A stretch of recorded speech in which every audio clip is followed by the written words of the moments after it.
নমস্কার বন্ধুরা, test of মৌস কিচেনে আপনাদের সকলকে স্বাগত জানাই। তো বন্ধুরা, আজ মহাসপ্তমী, তাই সকলকে জানাই শারদীয়ার প্রীতি ও শুভেচ্ছা এবং আন্তরিক অভিনন্দন। তো বন্ধুরা, আমাদের বাঙালি বাড়িতে সপ্তমীর দিন কিছু না কিছু ভালো মাছের প্রিপারেশন তো হয়। তো আজ আমার বাড়িতেও মহাসপ্তমীর অনেক কিছুই রান্না হচ্ছে। তো চলুন তার মধ্যেই একটা মাছের প্রিপারেশন আপনাদের সাথে ভাগ করে নেব। তো বন্ধুরা, আজ আমরা বানিয়ে নেব ইলিশ মাছের ভাপা। তো আমি ইলিশ মাছ নিয়ে নিয়েছি, তার সাথে নিয়ে নিয়েছি 1 চামচ টক দই। এখানে আমি নিয়ে নিয়েছি সর্ষে আর কাঁচা লঙ্কা দিয়ে বাটা। এখানে আমি নিয়েছি বড় চামচের 1 চামচ হলুদ সর্ষে, 1.5 চামচ কালো সর্ষে, কাঁচা লঙ্কা পরিমাণ মতো, যে যেরকম ঝাল খেতে ভালোবাসেন, আর 1/2 চামচ নুন দিয়ে এটাকে আমি বেটে নিয়েছি। তো চলুন বন্ধুরা, তাহলে আজকের রেসিপিটা আমরা ঝটপট শুরু করে ফেলি। তো বন্ধুরা, তার জন্য আমরা নিয়ে নিয়েছি একটা স্টিলের একদম এয়ার টাইট টিফিন কৌটো। তার মধ্যেই আমরা প্রথমে দিয়ে দেব আমাদের 2 রকম সর্ষে আর নুন আর কাঁচা লঙ্কা দেওয়া যে বাটাটা আমরা রেডি করে রেখেছি, সেটাকে আমরা এখানে অ্যাট ফার্স্ট দিয়ে নেব। তো এইভাবে আমরা সর্ষে বাটাটাকে দিয়ে নিলাম। দিয়ে নেব এতে 1 চামচ টক দই। তো যেহেতু আমরা সর্ষের মধ্যে নুন দিয়ে বেটেছিলাম বন্ধুরা, আমরা খুব সামান্য একটু নুন এখানে অ্যাড করব।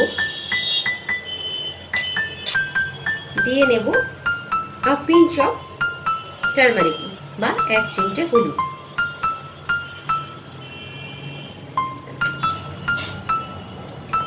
এটাকে আমরা খুব ভালোভাবে মিক্স করে নেব এবং এর সাথে আমরা এখানে ইউজ করব একদম কাচ্চি ঘানি মাস্টার্ড অয়েল, যেটা আমি 3 চামচ মতন এখানে ব্যবহার করলাম। তো দেখুন বন্ধুরা, এটাকে আমি সর্ষের তেল আর সমস্ত মশলা দিয়ে খুব ভালোভাবে এভাবে ফেটিয়ে নিয়েছি। দেখুন সর্ষের তেলটা খুব ভালোভাবে মিক্স হয়ে গেছে। এই স্টেজে এখানে আমরা একে একে মাছগুলোকে এর উপরে আমরা বসিয়ে দেব। এক এক করে আমরা মাছগুলোকে উল্টে পাল্টে এর ভেতরে বসিয়ে নেব, যাতে মাছের গায়ে খুব ভালো করে নুন এবং মশলা লেগে যায়।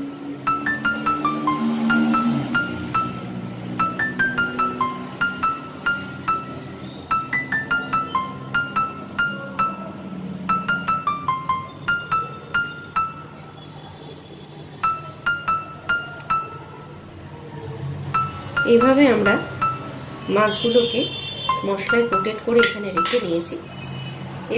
এবার আমরা এর উপর থেকে দিয়ে নেব কাঁচা লঙ্কা, যাতে একটা ভালো স্মেল আসে, এবং আবারও এর উপর থেকে আমি দিয়ে নেব 1 চামচ সর্ষের তেল। আর ঝটপট এটাকে আমরা সিল করে দেব। তো বন্ধুরা, নিয়ে নিয়েছি আমরা একটা কড়াই এবং তাতে অল্প পরিমাণে জল। ভেতরে আমরা একটা ঝিক বসিয়ে নেব, যাতে কিনা আমরা জলটা থেকে একটু ডিস্টেন্স টিফিন কৌটোটা ক্যারি করতে পারি। এবং এখানে আমরা বসিয়ে দেবো আমাদের টিফিন কৌটোটাকে ভাপের হওয়ার জন্য, এবং উপর থেকে ঢাকনা লাগিয়ে দেবো আর গ্যাসটা জ্বালিয়ে দিলাম। যে জলটা গরম হয়ে টকবক করে ফুটতে শুরু করবে, তখন আমরা 10 মিনিট এটাকে সিম করে ভাপে রাখবো, দম দেব, আর তারপরেই আমাদের মাছটা রেডি হয়ে যাবে। তো বন্ধুরা, আমাদের ইলিশ ভাপা, সপ্তমী স্পেশাল ইলিশ ভাপা একদম রেডি। আমি তো ঝটপট সবাইকে গরম গরম ভাতের পাতে পরিবেশন করে নিয়েছি। তো আপনারাও ঝটপট বানিয়ে ফেলুন আর খেয়ে অবশ্যই আমাকে জানাতে ভুলবেন না।